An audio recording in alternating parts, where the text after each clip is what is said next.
नमस्कार दोस्तों, DR. Verma education में आपका स्वागत है। आज हम प्राचीन इतिहास के अंतर्गत तीसरा चैप्टर लेकर आए हैं, जिसका नाम है वैदिक सभ्यता, और इसको हम 2 पार्ट में करके पढ़ाएंगे। तो चलिए शुरू करते हैं।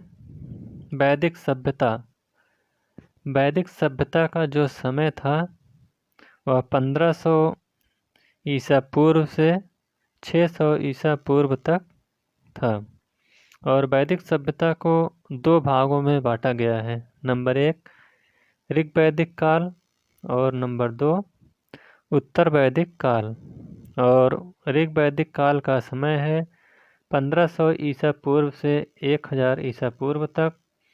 और ऋग्वैदिक काल में एक वेद की रचना हुई जिसका नाम है ऋग्वेद।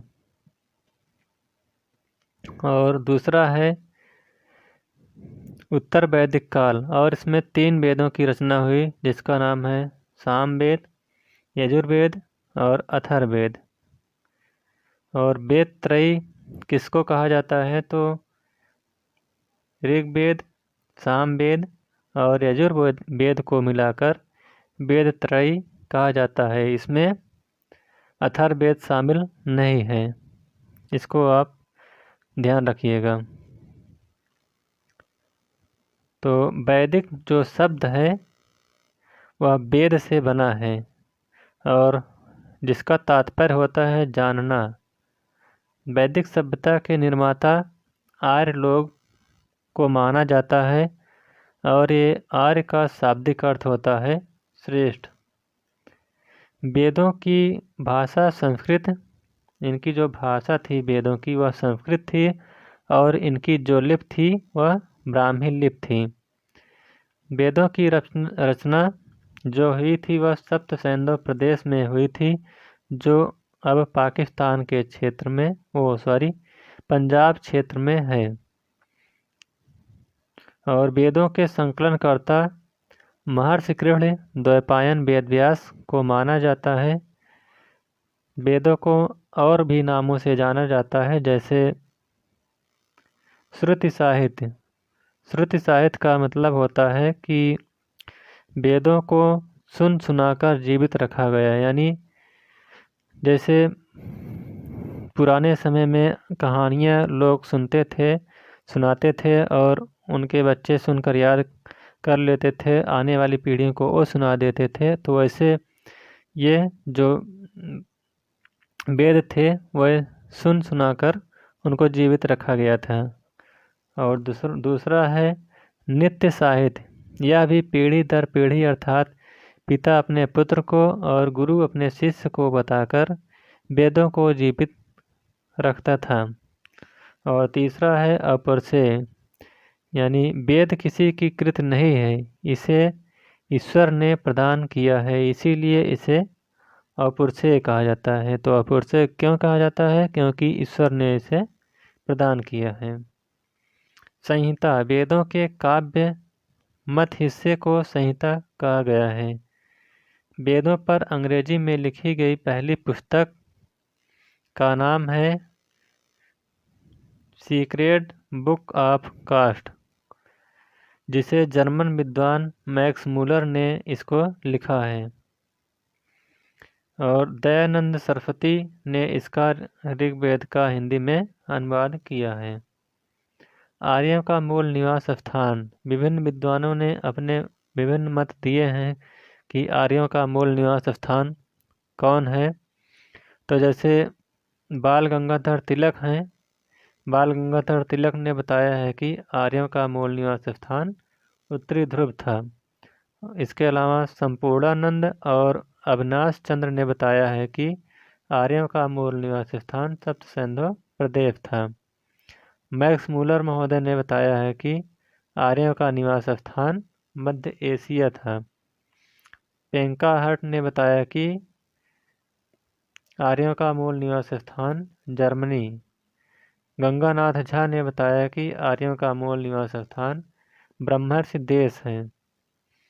दयानंद सरस्वती ने कहा है कि आर्यों का मूल निवास स्थान तिब्बत है। और गार्डन चाइल्ड महोदय ने बताया कि आर्यों का मूल निवास स्थान दक्षिणी रूस है।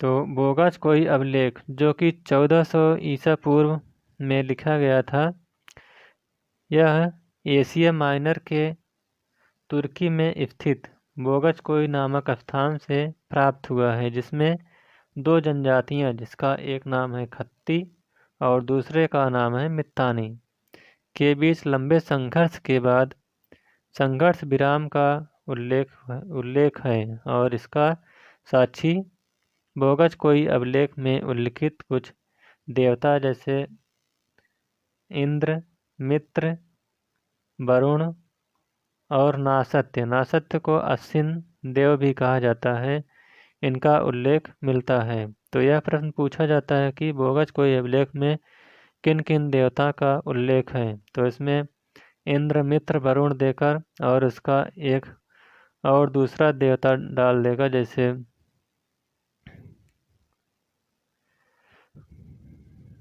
इंद्र, मित्र, वरुण और दूसरे देवता का नाम जैसे शिव डाल देगा। तो इसमें से पूछ लेगा कि इसमें कौन से देवता नहीं हैं, तो वही कट जाएगा शिव, और इसके बाद 4 देवता ये हो जाएंगे। अब एक एक वेद करके पढ़ते हैं। तो जैसे नंबर 1 है ऋग्वेद। तो ऋग्वेद को विश्व का सबसे प्राचीनतम ग्रंथ माना जाता है। इसमें यज्ञों के अवसर पर की जाने वाली स्तुतियों का संकलन किया गया है। तो प्रश्न पूछा जाता है कि यज्ञों के समय जो स्तुतियाँ की जाती हैं वह किस वेद में इसका उल्लेख किया गया है। तो इसका उत्तर हो जाएगा आपका ऋग्वेद में। और ऋग्वेद के जो पुरोहित थे उनको होता या होत्र कहा जाता था। और ऋग्वेद के उपवेद है जिसका नाम है आयुर्वेद। और ऋग्वेद में 10 मंडलों की संख्या 10 है। ऋग्वेद में सूक्तों की संख्या 1028 है, जिसमें से 1017 सूक्त मूल सूक्त हैं और 17 जो हैं ये वाल्खिल्य हैं। और ऋग्वेद में मंत्रों की संख्या 10,580 है। और इनकी शाखा जो है एक साकल, एक वास्कल, एक अंशुलायन, संखायन, मंडूकायन, ये इनकी 5 शाखाएं हैं। और इसके ब्राह्मण हैं जैसे ऐतरेय ब्राह्मण और कौशिकी ब्राह्मण। उपनिषद भी इनके वही ऐतरेय और कौशिक हैं। आरण्यक भी वही ऐतरेय और कौशिक हैं। ऋग्वेद के मंडल एवं उसके रचयिता। तो एक तरफ ऋग्वेद के मंडल दिया गया है, जैसे 10 इसमें मंडल हैं। तो 10 मंडल के रचयिता कौन कौन है। तो जैसे पहला मंडल है, इसके रचयिता मधुच्छंदा और दीर्घतमा हैं। दूसरे मंडल के रचयिता गृत्समद हैं। तीसरे मंडल के रचयिता विश्वामित्र हैं। चौथे के वामदेव, पांचवें के अन्य ऋषि, छठवें के भरद्वाज, सातवें के वशिष्ठ, आठवें के कण्व और अंगिरस हैं, नौवें के सोमदेव और पवनाम हैं, और 10वें के बिमदा, इंद्र और शनि इसके रचयिता हैं। सची है, शनि नहीं। तो इसके प्रमुख तथ्य हैं, ऋग्वेद के प्रमुख तथ्य जैसे ऋग्वेद का सबसे प्राचीन मंडल जो है वह 2 से लेकर 7 तक जो मंडल लिखे गए हैं वह सबसे प्राचीन है। इसको वंश मंडल भी कहा जाता है या ऋषि मंडल भी इसे कहते हैं। ऋग्वेद के पहले मंडल में अश्विन देवों ने मन को हल चलाना सिखाया था। और ऋग्वेद के तीसरे मंडल में गायत्री मंत्र का उल्लेख किया गया है और इसके रचयिता जो हैं वो विश्वामित्र हैं। और जो गायत्री मंत्र है वह सूर्य देवता यानी सविता को समर्पित किया गया है। और ऋग्वेद का जो 7वां मंडल है वह सातवां मंडल धरती पर स्थित जल के स्वामी वरुण देवता को समर्पित किया गया है।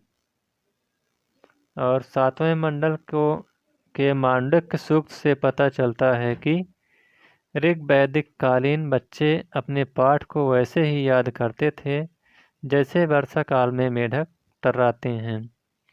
ऋग्वेद के सातवें मंडल में ही 10 राग युद्ध का उल्लेख किया गया है। ऋग्वेद का 9वां मंडल जो है वह सोम देवता को समर्पित है। इसी 9वें मंडल में एक ऋषि कहता है कि मैं कवि हूँ, मेरे पिता वैद्य हैं, मेरी माता अन्न पीसती है। इससे यह पता चलता है कि ऋग वैदिक कालीन वर्ण व्यवस्था जो थी वह जन्म पर आधारित न होकर कर्म पर आधारित थी।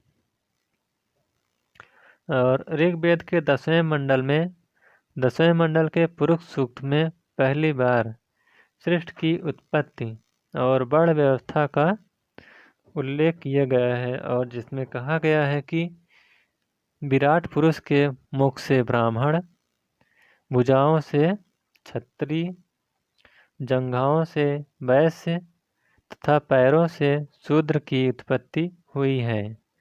और ऋग्वेद के 10वें मंडल में नदी सूक्त में इसका उल्लेख किया गया है। नदी सूक्त का प्रारंभ गंगा नदी से होता है और इसमें गंगा का उल्लेख 1 बार, यमुना नदी का उल्लेख 3 बार और सिंध नदी का उल्लेख सर्वाधिक बार हुआ है। आर्यों की सबसे पवित्र जो नदी थी वह नदी थी सरस्वती नदी, जिसे सिंध माता का अर्थ है नदियों में माँ, नदियों की माँ, तथा नदीत्मा जिसका तात्पर्य है नदियों में उत्तम या पवित्र भी इसको कहा गया है। अगला जो वेद आता है उसका नाम है सामवेद। तो सामवेद को संगीत का जनक कहा जाता है। इसी में संगीत के 7 स्वर का उल्लेख किया गया है। भगवान श्री कृष्ण ने स्वयं को वेदों में सामवेद, इसी में अपने आप को सामवेद कहा है। सामवेद में वात्स्य स्तोम यज्ञ का उल्लेख किया गया है, जिसमें अनार्यों को आर्य बना लिया जाता था। और सामवेद के भी पुरोहित को जो है उनको उद्गाता कहा जाता है। और सामवेद के जो उपवेद हैं उसे गंधर्व कहा जाता है। सामवेद में मंत्रों की संख्या 1549 है, जिसमें मूल मंत्र हैं 75।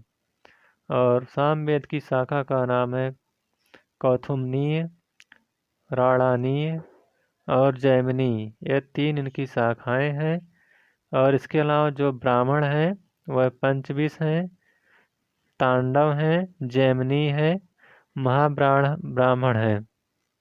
इतने ब्राह्मण हैं। और आड़क जो हैं इनके छांदोग्य और जैमिनी इनके 2 आड़क हैं। इसके अलावा इसके उपनिषद हैं छांदोग्य उपनिषद और जैमिनी उपनिषद। तो छांदोग्य उपनिषद में जो है यह गद्य में लिखा गया पहला उपनिषद है। और छांदोग्य उपनिषद तीनों आश्रमों का उल्लेख किया गया है। और इसी उपनिषद में बताया गया है कि भगवान श्री कृष्ण पहली बार का उल्लेख छांदोग्य उपनिषद में ही मिलता है। इसके अलावा उद्दालक, आरुणि व उनके पुत्र श्वेतकेतु का संवाद भी छांदोग्य उपनिषद में मिलता है। अगला जो वेद है वह है यजुर्वेद। और इसके पुरोहित जो है अघरी थे। और इनका उपवेद जो है वह धनुर्वेद है। अध्याय इसमें 40 हैं और मंत्र की संख्या 1990 है। और इनकी जो शाखा है वह है शुक्ल यजुर्वेद, जिसे वाजस्नेयी संहिता भी कहते हैं। और दूसरा है कृष्ण यजुर्वेद, जिसे गद्य और पद्य दोनों में भी लिखा गया है। और ब्राह्मण जो हैं इसके शतपथ ब्राह्मण हैं और तैतरीय ब्राह्मण हैं। आड़क्यों की संख्या 2 है। एक का नाम है बृहदारण्यक उपनिषद और दूसरा है तैत्तिरीय उपनिषद। और उपनिषद की संख्या बृहदारण्यक, तैत्तिरीय, श्वेताश्वर, कठोपनिषद और ईशोपनिषद इसके उपनिषद हैं। तो यजुर्वेद एक ऐसा वेद है जो गद्य और पद्य दोनों में लिखा गया है। यह एक कर्मकांडीय वेद है। इसमें यज्ञों से संबंधित अनुष्ठान संबंधी विधियों का उल्लेख किया गया है। और इसके अलावा अगला आता है अथर्ववेद। तो अथर्ववेद में इसमें इसका उल्लेख किया गया है तो औषधि, जादू टोना, भूत प्रेत, वशीकरण आदि चीज़ों का उल्लेख इसमें मिलता है। अथर्ववेद में लाभदायक औषधि विषयक मंत्रों के रचयिता जिसे अथर्वा ऋषि थे, जबकि तंत्र मंत्र विषयक हानिकारक मंत्रों के रचयिता अंगिरस थे। इसलिए प्रारंभ में इसका नाम अथर्वा अंगिरस वेद था, परंतु बाद में लाभदायक मंत्रों के रचयिता अथर्वा ऋषि के नाम पर इसका नाम अथर्ववेद पड़ा। इसे ब्रह्मवेद भी कहा जाता है। यह विशेष महत्वपूर्ण है क्योंकि इसमें औषधियों का प्राचीनतम उल्लेख मिलता है। यही कारण है कि इसे औषधि शास्त्र, चिकित्सा शास्त्र या आयुर्वेद का जनक भी कहा जाता है। और चरक जो हैं यह आयुर्वेद के जनक हैं। इसके अलावा जो सुश्रुत हैं यह शल्य चिकित्सा के जनक थे। यानी शल्य चिकित्सा का मतलब हुआ कि यह सुश्रुत जो हैं यह चीर फाड़ का काम करते थे। और जो ये हैं चरक हैं ये जड़ी बूटियों की दवा बनाकर लोगों का इलाज करते थे। और इसके भी पुरोहित उपवेद हैं, जैसे अथर्ववेद के पुरोहित इसके हैं ब्रह्मा। और अथर्ववेद के जो उपवेद हैं इसको शिल्पवेद कहा गया है। अथर्ववेद में मंत्रों की संख्या 6000 है और अध्याय इसमें 20 हैं। 731 सूक्त हैं। शाखा इसकी 2 हैं, नंबर 1 पिपलार और नंबर 2 सौनक।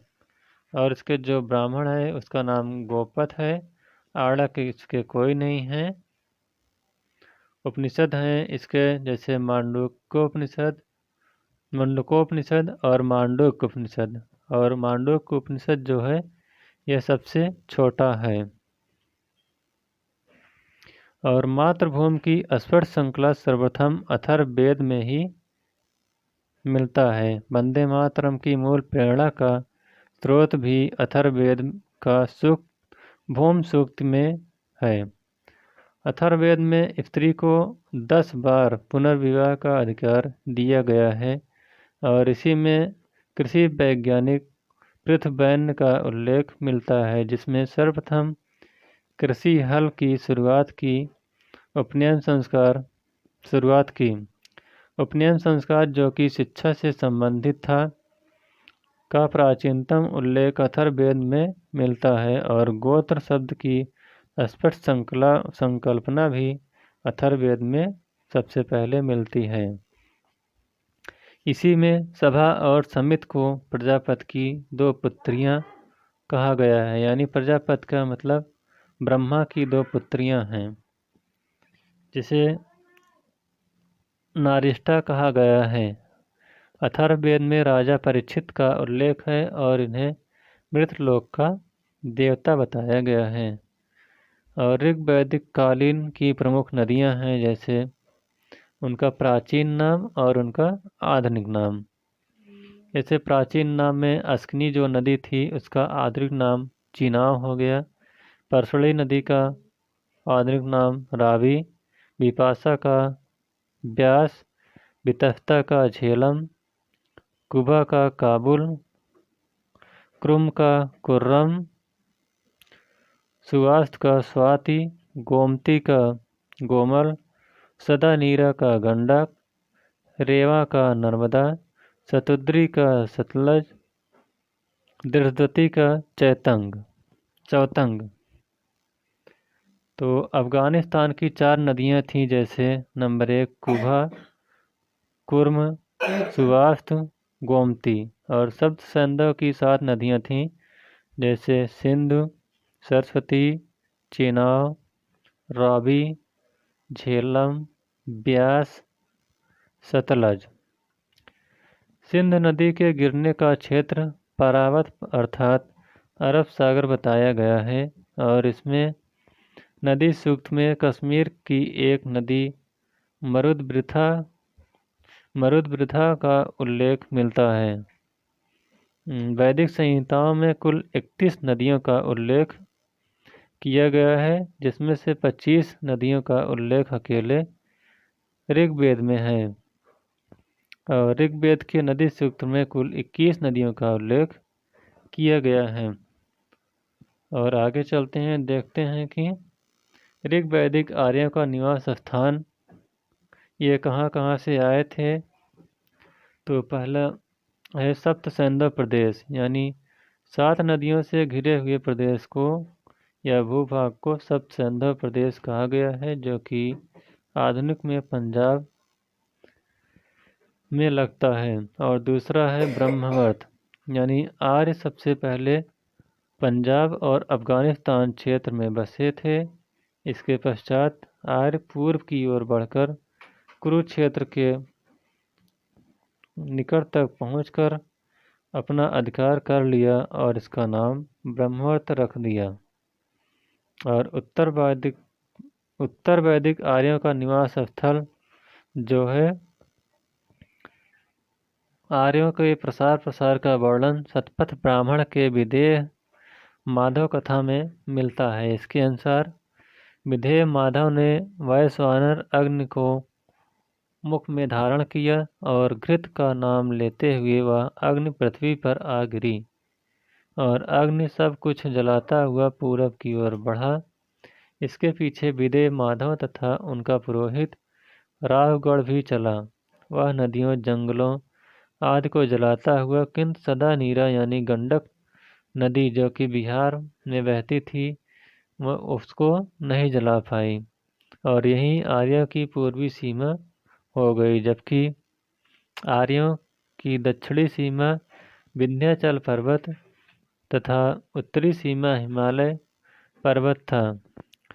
शतपथ ब्राह्मण में रेवा यानी नर्मदा नदी का उल्लेख भी मिलता है, और वैदिक संहिताओं में कौच, मैनाक और त्रिकबुध पर्वतों का उल्लेख मिलता है।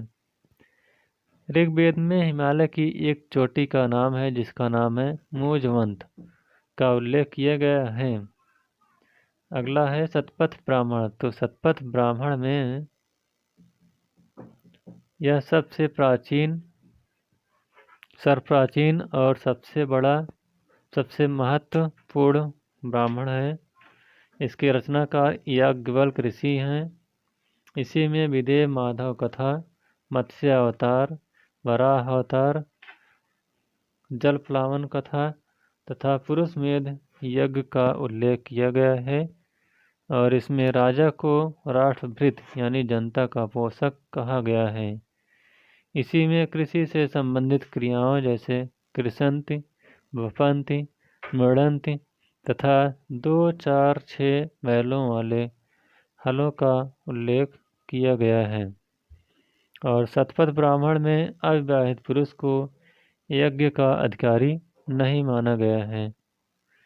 शतपथ ब्राह्मण में ही सर्वप्रथम यह विधान मिलता है कि व्यक्ति ज्ञान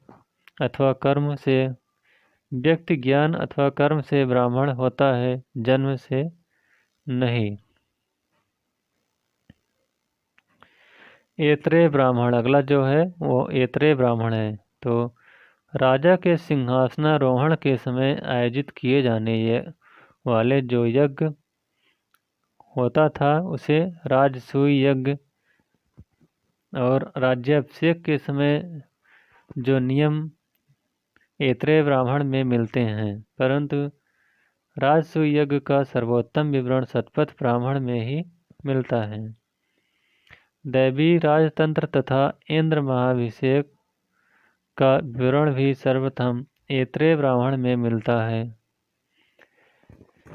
ऐत्रेय ब्राह्मण में राजा को विस्मत्ता अर्थात उत्पादक वर्ग का भक्षक कहा गया है। ऐत्रेय ब्राह्मण में भारत के 5 राजनैतिक क्षेत्रों से संबंधित राजाओं की उपाधियों का भी वर्णन मिलता है। जैसे उत्तर की तरफ में विराट, दक्षिण की तरफ में भोज, पश्चिम की तरफ में स्वराट, पूर्व की तरफ में सम्राट और मध्य में राजा का उल्लेख मिलता है। और जो चारों दिशाओं को जीत लेता था उसको एक राट यानी पहला एक राट कहा जाता था। और जो पहला एक राट सम्राट था वह उसका नाम है महापद्मनंद। तो अब चलते हैं उपनिषद की ओर। उपनिषद का एक नाम अन्य मिलता है जिसका नाम है वेदांत उपनिषद। उपनिषदों को वेदांत भी कहा जाता है। क्यों कहते हैं इसको वेदांत? क्योंकि यहाँ तक आते आते वेदों का अंत हो जाता है। उपनिषद का अर्थ है गुरु के चरणों में या समीप बैठकर ज्ञान प्राप्त करना। उपनिषद ज्ञान मार्गी रचनाएं हैं जिसमें आध्यात्मिक ज्ञान की चर्चा की गई है। मुक्ति उपनिषद में उपनिषदों की संख्या 108 बताई गई है, किंतु मूल उपनिषदों की संख्या जो है वह 12 है।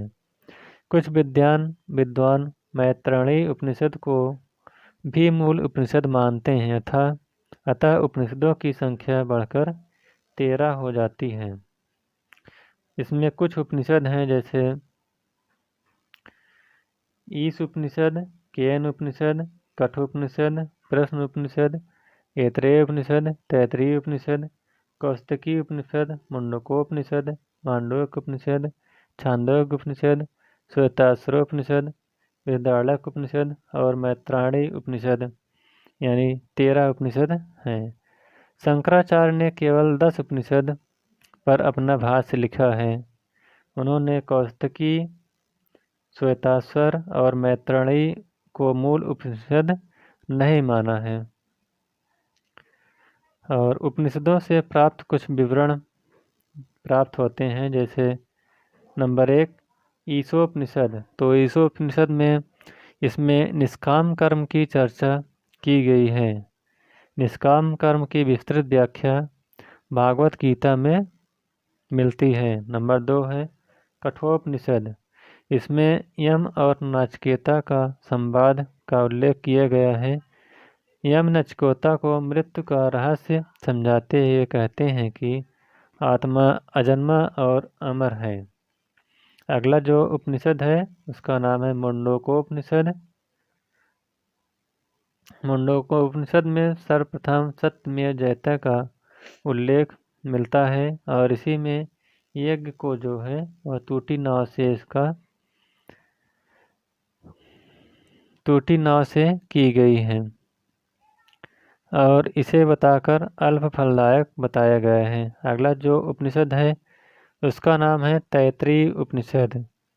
तो इसमें सत्य बोल, धर्म का आचरण कर तथा पठन पाठन में प्रमाद न कर की संकल्पना इसे में मिलती है और इसी में कहा गया है कि मातृ पितृ देवो भव, अतिथि देवो भव और गुरु देवो भव।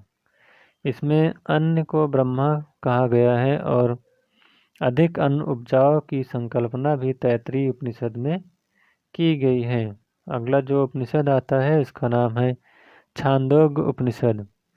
तो छांदोग्य उपनिषद में भगवान श्री कृष्ण का सर्वप्रथम उल्लेख मिलता है जिसमें इसमें देवकी पुत्र व घोर अंगिरस का शिष्य बताया गया है। और भगवान श्री कृष्ण ने आचार्य संदीपन के गुरुकुल में शिक्षा प्राप्त की। सर्वप्रथम वह 3 आश्रम जैसे ब्रह्मचर्य, गृहस्थ और वानप्रस्थ का उल्लेख भी इसी उपनिषद यानी छांदोग्य उपनिषद में मिलता है। और जो चारों आश्रम हैं जैसे ब्रह्मचर्य, गृहस्थ, वानप्रस्थ और संन्यास आश्रम का उल्लेख भी सर्वप्रथम जबालो उपनिषद में मिलता है। अगला जो उपनिषद है इसका नाम है बृहदारण्यक उपनिषद। तो इसमें याज्ञवल्क्य गार्गी संवाद है। याज्ञवल्क्य ऋषि राजा जनक के दरबार में रहते थे। उन्होंने पुनर्जन्म का सर्वप्रथम उल्लेख शतपथ ब्राह्मण में किया है, किंतु इसकी विस्तृत व्याख्या जो है बृहदारण्यक उपनिषद में हुआ है। और जैसे अस्तोमा सद्गमय तमसोमा ज्योतिर्गमय का उल्लेख भी बृहदारण्यक उपनिषद में किया गया है। अगला जो उपनिषद है उसका नाम है श्वेताश्वर उपनिषद। तो श्वेताश्वर उपनिषद में शिव को परम ब्रह्म कहा गया है और भक्त की सर्वप्रथम संकल्पना इसी में मिलती है, यानी श्वेताश्वर उपनिषद में। मूल उपनिषदों की श्रेणी में बृहदारण्यक उपनिषद सर्वप्रथम और मैत्रायणी उपनिषद सबसे बाद का है। अब आते हैं स्मृतियों की ओर। तो स्मृति ग्रंथ जो हैं यह पद्य में लिखी गई हैं, जो हिंदू धर्म की कानूनी ग्रंथ हैं। और इन स्मृतियों का संकलन विभिन्न कालों में हुआ है। जैसे नंबर 1 मनुस्मृति है। यह सभी स्मृतियों में सबसे प्राचीन एवं सबसे प्रामाणिक मानी जाती है। जो इसकी रचना हुई है यह शुंग काल में हुई है। मनुस्मृति के प्रमुख टीकाकार जो हैं वो मेधातिथि हैं, कुलुग भट्ट हैं और और गोविंदराज इसके टीकाकार हैं। मनुस्मृति में कुछ विवरण प्राप्त होते हैं। जैसे नंबर 1 मनुस्मृति में दासों के संपत्ति विषयक अधिकारों की चर्चा की गई है। और नंबर 2 मनुस्मृति में आपात धर्म यानी विपत्ति काल के समय जो ब्राह्मणों को भी धारण करने की इजाज़त दी गई थी। अगला है मनुस्मृति जहाँ एक ओर नारियों का सम्मानपूर्वक स्थान दिया गया था, वहीं दूसरी ओर वह आजीवन पुरुष के अधीन रहने की अनुशंसा की गई है। जैसे बचपन में पिता के नियंत्रण में, युवावस्था में पति के नियंत्रण में तथा वृद्धावस्था में पुत्र के नियंत्रण में रहने की अनुशंसा की गई है। अगला नंबर 4 है मनुस्मृति में 8 प्रकार के विवाहों की चर्चा की गई है तथा अंतर्वर्णीय विवाहों के संदर्भ में अनुलोम विवाह को मान्यता देता है, किंतु प्रतिलोम विवाह को मान्यता नहीं देता। तो अनुलोम और प्रतिलोम विवाह किसे कहते हैं? तो अनुलोम विवाह इसमें यह वह विवाह होता है जिसमें लड़का उच्च वर्ण का तथा लड़की निम्न वर्ण की होती थी, उसे अनुलोम विवाह कहा जाता था। और दूसरा है प्रतिलोम विवाह। तो प्रतिलोम विवाह में लड़की जो है यह उच्च वर्ण की होती थी और जो लड़का होता था वह निम्न वर्ण का होता था, उसे प्रतिलोम विवाह कहा जाता है। और जो ब्राह्मण लड़की और शूद्र लड़के से उत्पन्न पुत्र को चांडाल कहा गया है। और मनुस्मृति में मनु ने ब्राह्मणों को शूद्रों के हाथों से भिक्षा लेने पर मना किया है। और दूसरा जो स्मृति है उसका नाम है याज्ञवल्क्य स्मृति। तो याज्ञवल्क्य स्मृति में याज्ञवल्क्य स्मृति पर विज्ञानेश्वर, विश्वरूप, अपरार्क ने टीकाएँ लिखी हैं। तो याज्ञवल्क्य स्मृति में स्त्री धन पर स्त्रियों का अधिकार माना गया है। इसके बाद याज्ञवल्क्य स्मृति में ही अपुत्र को मरने पर पति की संपत्ति की उत्तराधिकारी पत्नी को माना गया है। कायस्थों का सर्वप्रथम उल्लेख याज्ञवल्क्य स्मृति में ही मिलता है, जबकि एक जात के रूप में कायस्थों का उल्लेख ओशनम स्मृति में मिलती है। कायस्थों को सर्व के समान विषकारी बताया गया है। अगली जो स्मृति आती है उसका नाम है नारद स्मृति। तो नारद स्मृति में 15 प्रकार के दासों का उल्लेख किया गया है और इसके टीकाकार जो हैं वह असहाय हैं। इसमें दास मुक्ति का विधान भी किया गया है। यानी नारद स्मृति में सबसे अधिक 15 प्रकार के दास हैं और इसी में दासों के मुक्त के लिए भी विधान बनाया गया है। और इसी में विधवा स्त्री को पुनर्विवाह का अधिकार दिया गया है। नारद स्मृति में 5 शर्तें विवाहित स्त्री को भी पुनर्विवाह के लिए अधिकार प्रदान किया गया है। जैसे नंबर 1, यदि उनका पति नपुंसक हो तो वह पुनः शादी कर सकती हैं। नंबर 2, पति व्यभिचारी हो। नंबर 3, पति सन्यासी हो गया हो। नंबर 4, पति संक्रामक बीमारी से ग्रसित हो गया हो। और नंबर 5, पति 7 साल से बिना सूचना के बाहर रह रहा हो तो दूसरी शादी कर सकती थी। अगली जो स्मृति है उसका नाम है पराशर स्मृति। तो पराशर स्मृति में विधवा विवाह को मान्यता दिया गया है। यानी वह स्त्री जो विधवा हो गई है उसको पुनः विवाह करने का अधिकार है। इसके अलावा पराशर में सर्वप्रथम कृषि को ब्राह्मणों की वृत्ति बताई गई है, बशर्ते वह कुल उत्पादन का 25% दान कर दे। अगली जो स्मृति है उसका नाम है विष्णु स्मृति। यह गद्य में लिखा गया है और इसकी रचना गुप्त काल में हुई है। इसमें मुद्राओं का विवेचन किया गया है। अगली जो स्मृति का नाम है उसका नाम है देवल स्मृति।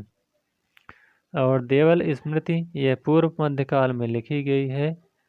इस स्मृति में उन हिंदुओं को पुनः हिंदू धर्म में शामिल किया गया है जो पहले मुस्लिम धर्म अपना लिए थे। और एक पुस्तक का नाम है मिताक्षरा और इसके लेखक हैं विज्ञानेश्वर। तो विज्ञानेश्वर जो हैं यह चालुक्य शासक विक्रमादित्य अष्टम के दरबार में रहते थे। इसमें लिखा गया है कि पुत्र को पिता के जीवन काल में ही संपत्ति मिल सकती है। यह व्यवस्था बंगाल, असम, पूर्वी भारत को छोड़कर समस्त भारत में प्रचलित थी। अगली जो पुस्तक का नाम है उसका नाम है दाय भाग, जिसके लेखक जीमूत वाहन हैं। और इसमें कहा गया है कि पिता की मृत्यु के पश्चात ही पुत्र को पिता की संपत्ति मिल सकती है। यह व्यवस्था बंगाल, असम क्षेत्रों में है। अगला जो है रामायण। रामायण के रचयिता जो हैं यह महर्षि वाल्मीकि हैं। और यह जो रामायण लिखा गया है यह संस्कृत भाषा में लिखी गई है। इसमें कांड हैं, जैसे 7 कांड हैं, जैसे बाल कांड, अयोध्या कांड, आरण्यक कांड, किष्किंधा कांड, सुंदर कांड, लंका कांड और उत्तर कांड। और रामायण में श्लोकों की जो संख्या है वह 24,000 है। इसी को चतुर्विंशति साहसी भी कहा जाता है, यानी 24,000 श्लोकों वाला। रामायण का सबसे पहले अंग्रेजी में जो अनुवाद किया था उसका नाम है ऑगस्टस विल्हेल्म वान स्लेगन ने इनका सबसे पहले अंग्रेजी में अनुवाद किया था। और रामायण का 2 बार फारसी में अनुवाद हुआ है। पहला अकबर के समय जो कि अब्दुल कादिर बदायूनी ने किया था, और दूसरा शाहजहां के समय जिसका इब्न हर किरण ने फारसी भाषा में अनुवाद किया था। अगला है तमिल रामायण। इसकी रचना कंबन ने किया है, जबकि तेलुगु रामायण की रचना संत रंगनाथ ने किया।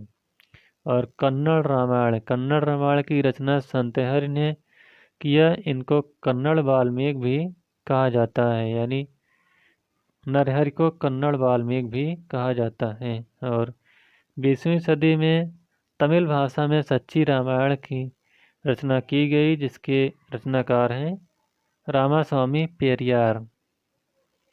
अगला है रामचरितमानस। इसकी रचना अवधी भाषा में काशी में तुलसीदास ने किया और रामचरितमानस को करोड़ों हिंदुओं का बाइबल भी कहा जाता है। अगली जो पुस्तक है इसका नाम है महाभारत।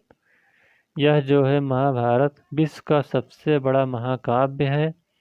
इसके रचयिता जो हैं ये महर्षि कृष्णद्वैपायन वेदव्यास माने जाते हैं। इसमें पर्वों की संख्या 18 है, जबकि श्लोक की संख्या पहले 8800 थी। तब इसका नाम जय संहिता था, और जब श्लोकों की जय संहिता का अर्थ होता है विजय का ग्रंथ, और जब श्लोकों की संख्या 24,000 हो गई तब इसका नाम भारत पड़ा, और जब इसमें श्लोकों की संख्या 1,00,000 हो गई तब इसका नाम महाभारत पड़ा। और महाभारत का अंग्रेजी में सबसे पहले जो अनुवाद किए थे उनका नाम है फ्रांज बाफ, और तमिल भाषा में महाभारत का अनुवाद करने वाले का नाम है पेरुंदेवनार, और तेलुगु भाषा में इसके रचनाकार नन्नय्या है, और प्रारंभ में किया तथा तिक्काना ने इसको पूरा किया। महाभारत का उड़िया में रचना सरला दास ने और बंगाली में काशीराम ने किया, जबकि रामायण का छठा पर्व जो है यह भीष्म पर्व से है, जो महाभारत का एक हिस्सा है। और भागवत गीता का अंग्रेजी में अनुवाद जो किया था उसका नाम है चार्ल्स विलिंगसन। इन्होंने अंग्रेजी में महाभारत का अनुवाद किया था। महाभारत का फारसी में जो अनुवाद हुआ था वह अकबर के समय हुआ था, और अनुवाद करने वाले का नाम अब्दुल कादिर बदावनी था, जिन्होंने रज्मनामा से इसका अनुवाद किया था। अब अगला है पुराण। तो पुराण को पंचम वेद भी कहा जाता है। इसका अर्थ होता है प्राचीन आख्यान, और इसके रचयिता जो हैं ये लोमहर्ष ऋषि तथा उनके पुत्र उग्रश्रवा माने जाते हैं, और दूसरे रचयिता जो हैं महर्षि कृष्णद्वैपायन वेदव्यास माने जाते हैं, लेकिन यह अधिकतर सही नहीं होता है, क्योंकि अधिक मान्य इसका जो है लोमहर्ष तथा उनके पुत्र उग्रश्रवा ही ज़्यादा चर्चित माने जाते हैं। और पुराणों का जो संकलन हुआ था वह 5वीं सदी में हुआ था। 5वीं सदी ईसा पूर्व से 5वीं सदी ईसा पूर्व में किया गया था, किंतु अधिकांश पुराणों की रचना 3री शताब्दी और 4थी शताब्दी में हुआ था। और इनकी जो संख्या है पुराणों की वह 18 है। कुछ महत्वपूर्ण पुराणों का उल्लेख किया गया है, जैसे नंबर 1 है विष्णु पुराण। इस जो विष्णु पुराण है यह मौर्य वंश से संबंधित है, इसमें मौर्य वंश की जानकारी मिलती है। और दूसरा जो है मत्स्य पुराण है, इसमें शिशुनाग वंश, सातवाहन वंश तथा आरंभिक गुप्त वंश की जानकारी मिलती है। नंबर 3 है वायु पुराण, इसमें गुप्त वंश के बारे में जानकारी मिलती है। नंबर 4 है भागवत पुराण, यह विभिन्न धार्मिक संप्रदायों के विकास की जानकारी प्रदान करती है। अगला है नंबर 5 ब्रह्मांड पुराण, इसमें भारव वंश यानी नाग वंश तथा वाकाटक वंश के बारे में इसका उल्लेख किया गया है। इन 5 पुराणों में मत्स्य पुराण सर्वाधिक प्राचीन है, किंतु 18 पुराणों में सर्वाधिक प्राचीन पुराण ब्रह्म पुराण को या आदि पुराण को माना गया है। स्कंद पुराण सबसे छोटा पुराण है, और इसमें भारत के विभिन्न धार्मिक स्थलों का उल्लेख किया गया है। अगला जो है मार्कंडेय पुराण है, जो कि सबसे छोटा है। भागवत पुराण में विष्णु के विभिन्न अवतारों का उल्लेख किया गया है, और इसी में बुद्ध को विष्णु का अवतार बताया गया है। लिंग पुराण में भगवान शंकर के 28 अवतारों का उल्लेख है, जिसमें 28वां व अंतिम अवतार पाशुपत धर्म के संस्थापक लकुलिश को माना जाता है, जिनका जन्म गुजरात का कायारोहण नामक स्थान पर हुआ था। वायु पुराण मुख्यतः शिव पूजा से संबंधित है और मत्स्य पुराण में शिवलिंग पूजा का प्राचीनतम उल्लेख मिलता है और भविष्य पुराण में भविष्यवाणियों का वर्णन किया गया है। अगला आता है वेदांग। तो वेदांग जो है, वेदांग वेदों का हिस्सा नहीं है, किंतु फिर भी वेदों को समझने में हमें सहायता प्रदान करती हैं। इनकी संख्या 6 है। जैसे नंबर 1 शिक्षा। तो शिक्षा जो है यह वैदिक स्वरों को ठीक ढंग से समझने के लिए शिक्षा शास्त्र की रचना हुई। शिक्षा शास्त्र के ग्रंथ का नाम गायलम है तथा इसमें इसके प्रवर्तक वामज्ज माने जाते हैं। अगला जो है वह है कल्प। कल्प का अर्थ है कर्मकांड। ऐसे विध नियम जो सूत्र में लिखे गए हों कल्पसूत्र कहलाते हैं। इसके 3 भाग हैं। नंबर 1 स्रोत सूत्र। इसमें यज्ञ संबंधी जानकारी मिलती है। इसी में स्रोत सूत्र का एक भाग है जिसका नाम है शुल्ब सूत्र और इसी में यज्ञ वेदियों को मापने का उल्लेख किया गया है और यहीं से रेखा गणित का सबसे पहले शुरुआत मानी जाती है। अगला जो है वह गृह सूत्र है। इसमें यज्ञ और कर्मकांडों का उल्लेख किया गया है और इसके रचयिता जो हैं वह अश्वलायन ऋषि माने जाते हैं। अगला जो है धर्म सूत्र है। इसमें राजनैतिक, सामाजिक एवं धार्मिक कर्तव्यों का उल्लेख किया गया है, जबकि धार्मिक सूत्र में सामाजिक व्यवस्था जैसे वर्णाश्रम व पुरुषार्थ का भी उल्लेख किया गया है और इसके रचना प्रवर्तक आपस्तंभ ऋषि माने जाते हैं। अगला जो है वह है व्याकरण। तो व्याकरण का अर्थ भाषा को वैज्ञानिक शैली प्रदान करना है। व्याकरण का सबसे प्राचीन ग्रंथ पाणिनि द्वारा लिखी गई रचित पुस्तक का नाम अष्टाध्यायी है और इसके अलावा पातंजल ने महाभाष्य तथा कात्यायन ने वार्तिक की रचना की और पाणिनि पातंजलि व कात्यायन को मिलाकर तीनों को मुनित्रय कहा गया है। अगला जो आता है उसका नाम है निरुक्त। तो निरुक्त का अर्थ है व्युत्पत्ति शास्त्र, अर्थात इसमें वैदिक शब्दों की उत्पत्ति बताई गई है। कश्यप ऋषि ने इसके सर्वप्रथम आचार्य थे और इसकी रचना का नाम निघंटु था, जो अब यह उपलब्ध नहीं है। निरुक्तों में महत्वपूर्ण ग्रंथ यास्क द्वारा लिखित निरुक्त ग्रंथ है। अगला जो है वह है छंद। इसे चतुष्पदी वृत्त भी कहा गया है।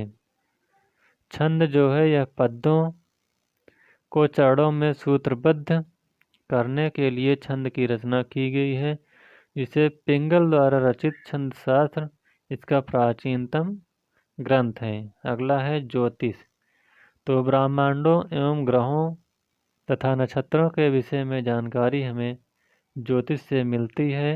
ज्योतिष का प्रथम ग्रंथ लगध मुनि द्वारा रचित वेदांग ज्योतिष है। तो यहीं पर इसको पहला पार्ट समाप्त करते हैं और अगला जो पार्ट आएगा उसका नाम होगा ऋग्वैदिक कालीन राजनीतिक जीवन। तो अगर यह वीडियो आपको अच्छा लगा हो तो वीडियो को लाइक शेयर और चैनल को सब्सक्राइब करिएगा। Thank you.